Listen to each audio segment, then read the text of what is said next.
Morning friend, welcome back to our channel study with Suchitra.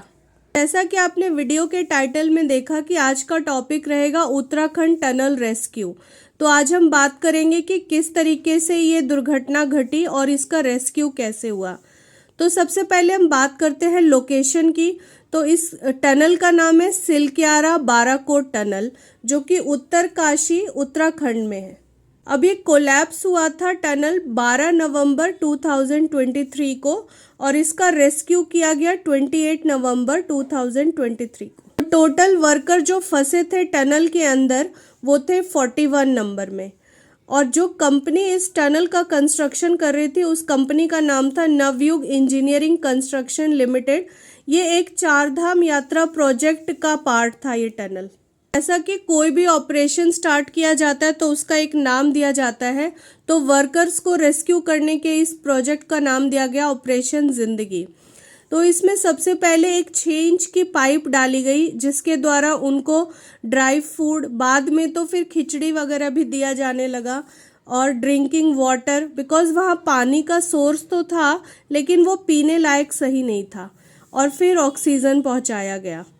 फिर एक और पाइप के जरिए उनके पास एंडोस्कोपिक कैमरा भेजा गया। उस एंडोस्कोपिक कैमरा से ये फ़ायदा था कि आप उन वर्कर से बात कर सकते थे और उनको फिल्म कर सकते थे, यानी आप देख सकते थे कि उनकी कंडीशन कैसी है।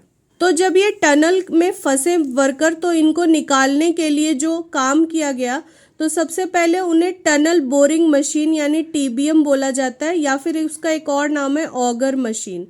तो ऑगर मशीन कुछ इस तरीके का होता है कि एक लंबा सा रॉड होता है, उस पर ये ब्लेड लगे होते हैं मेटल के, जो कि आपका आगे आने वाले मिट्टी या पत्थर को काटते हैं।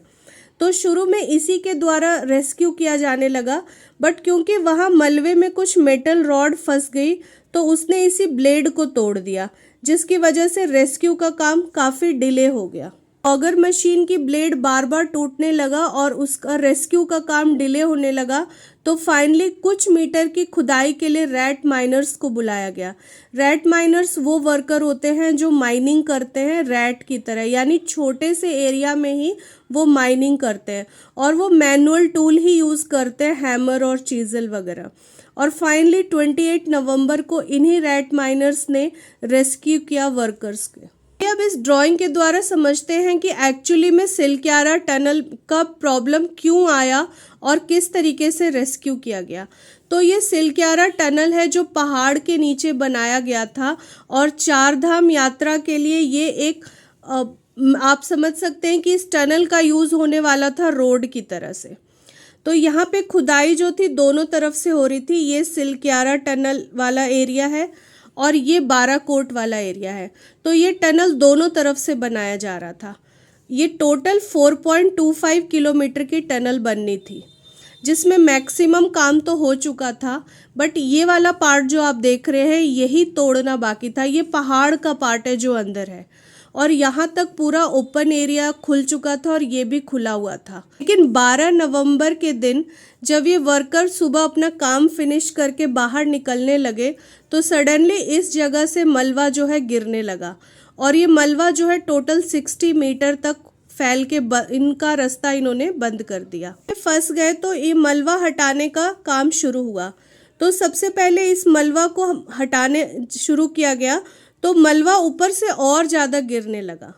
तब ये समझा गया कि इस पे डायरेक्ट अगर हम मलबा हटाएंगे तो और भी ज़्यादा वर्कर्स को खतरा है।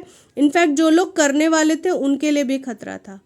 तो फिर एक सबसे पहले प्लान के तहत एक पाइप डाली गई 6 इंच की, जिसके द्वारा पहले उनको फूड, वाटर और ऑक्सीजन प्रोवाइड किया गया। बाद में एंडोस्कोपिक कैमरा भी दिया गया ताकि यहाँ जो वर्कर फंसे हुए थे इनके ऊपर नज़र रखी जा सके। और एक प्लान के तहत एक 800 इंच का एक और पाइप डाला गया जिसके थ्रू इनको रेस्क्यू करके बाहर लाया जाता था।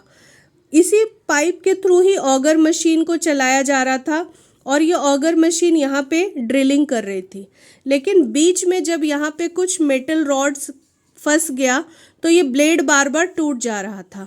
फिर रैट माइनर्स को बुला करके वो इस तरीके से स्ट्रेचर पे जा करके यहाँ पे माइनिंग करते थे और फाइनली 28 नवंबर के दिन यहाँ पे उन्होंने पूरा एरिया क्लियर किया और ये 41 वर्कर इसी तरीके से स्ट्रेचर पे से बाहर आ गए।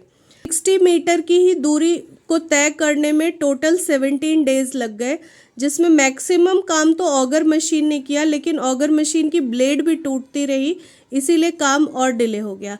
हालांकि वर्कर्स अंदर जो थे फिर भी काफ़ी सेफ थे, क्योंकि उन ऊपर वाली पाइप के द्वारा उनको फूड, वाटर और ऑक्सीजन पहुंचाया जा रहा था। फिर वो एरिया भी 2 किलोमीटर था, यानी वो एरिया में काफ़ी जगह थी जहाँ पे वो थोड़ा सा घूम फिर सकते थे। वहाँ पे उनको खेलने के लिए कुछ बोर्ड गेम्स वगैरह भी पहुँचाए गए, जहाँ पे उनका माइंड थोड़ा सा डिस्ट्रैक्ट रहे। अदरवाइज कोई भी पर्सन इतने एरिया में कन्फाइंड होकर के डिस्टर्ब हो सकता है। रेस्क्यू सिर्फ इस सिलक्यारा वाले एरिया से नहीं हो रहा था। रेस्क्यू करने के लिए आपने ये वाला रास्ता देखा जिसे सबसे ज़्यादा प्लान ए बोला गया, और फाइनली इसी के थ्रू ही वर्कर बाहर आए।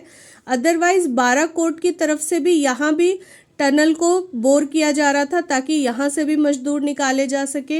इवन वर्टिकल ड्रिलिंग भी हो रही थी, 48 मीटर की तो वर्टिकल ड्रिलिंग भी हुई थी कि मजदूरों को वर्टिकली बाहर निकाला जाए। इनफैक्ट ये वाला जो वॉल है इसके इस तरफ और पहाड़ के पीछे की तरफ से भी निकालने के लिए काम चल रहा था। तो फाइनली 17 डेज के बाद ये वर्कर सिलक्यारा वाले पाइप के होते हुए ही बाहर रेस्क्यू किए जा सके। आई होप आज के वीडियो से आपको समझ में आया होगा कि ये किस तरीके से फंसे और किस तरीके से इनका रेस्क्यू किया जाने लगा। तो मिलते हैं नेक्स्ट इन्फॉर्मेटिव वीडियो में, तब तक के लिए थैंक्स फॉर वॉचिंग।